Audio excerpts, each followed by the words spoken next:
Well, tell your story and you'll be locked away. That's the message to Victorian survivors of sexual abuse who can no longer speak out using their real names, even when their offender has been found guilty in a court of law. Changes to the law in Victoria are all done quietly in February when the country was focused on the COVID crisis now mean that survivors hoping to tell their stories publicly can face up to 4 months jail and fines in excess of $8,000 if they speak out. Survivors advocate and journalist Nina Fennell is the creator of the hashtag Let Us Speak campaign. She joins me now from the Central Coast in New South Wales.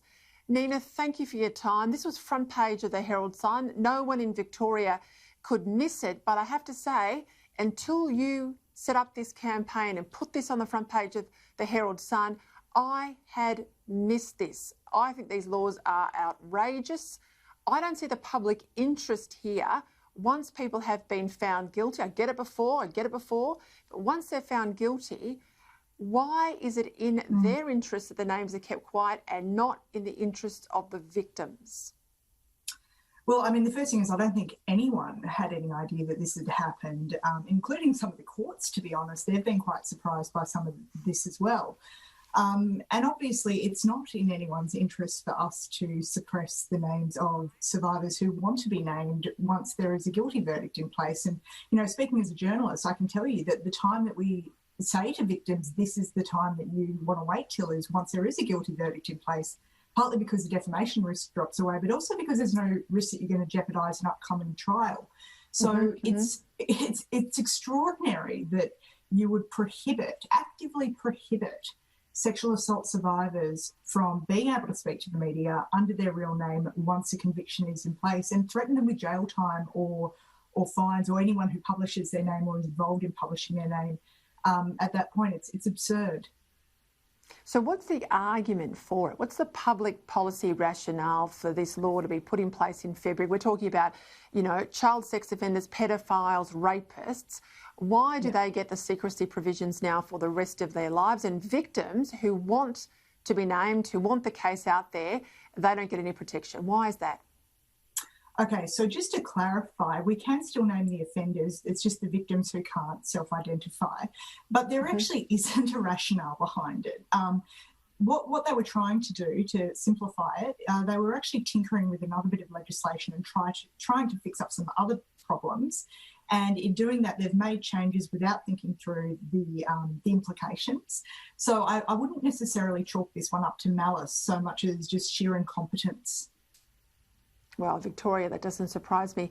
There's been a very successful campaign to overthrow sort of similar laws like these gag laws in Tasmania and the Northern Territory, I understand. Do you think you've got a chance of changing the law here, having it amended?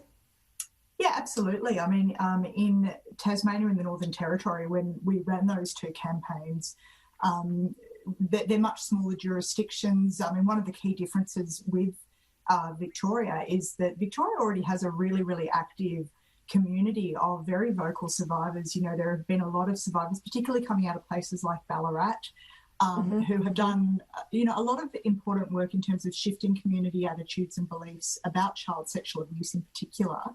And a lot of those people, you know, some of those old timers, some of those survivors who have been speaking out for years have actually lost the right to do that. And because of that, there is a huge outpouring today. There is a groundswell of, I mean, my phone hasn't stopped. I've been contacted by so many survivors saying, hold on, this affects me too. What can I do?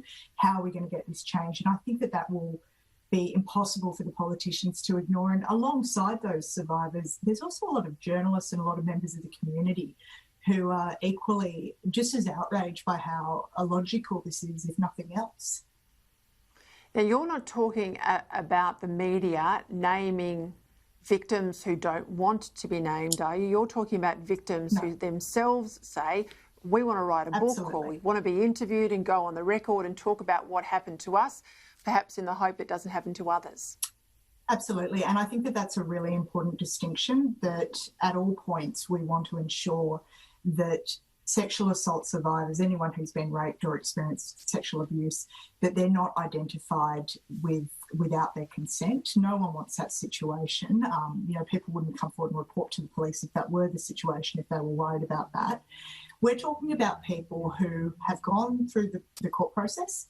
There is a conviction in place and they make the decision that they want to waive their right to anonymity. And, we know that the overwhelming majority of survivors won't want to do that. A lot of people want to remain anonymous and protect their privacy, as is their absolute right. But for those individuals who make that brave decision that they want to come forward and use their story to educate others or to raise public awareness about these issues, and they want to do that under their own name, I think as a community, we should support those individuals, not censor them.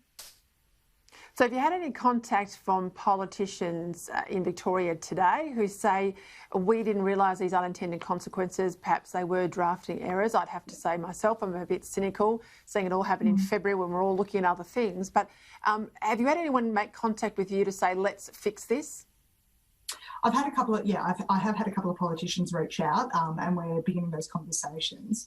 But, and I guess the thing that we really want to stress is this needs to be fixed. It's appalling that these individuals are now having to pay money and go back to court. I mean, as I'm sure you can imagine, that individuals who have already experienced sexual assault and have been through the court process are often quite scarred already from that process. And so the idea of having to re-engage with the criminal justice system just so that they can use their own name, it's pretty shocking. So we're really grateful for any support out there, whether that comes from politicians or others who want to see these laws change, because, it's 2020, what are we doing? All right, just quickly before we go, where can people go to join your campaign? Yeah, so if they just jump on social media, they can use the Let Us Speak hashtag. We've got fact sheets out. There's also a GoFundMe if people want to contribute. But I think just getting the word out there is really important. All right, we'll head to my Facebook page. I'll put plenty of stuff up there tonight. Nina Fennell, thank you for your time. Good luck with the campaign. My pleasure. Thank you. Right, there you go. That's one thing we've all got to be able to support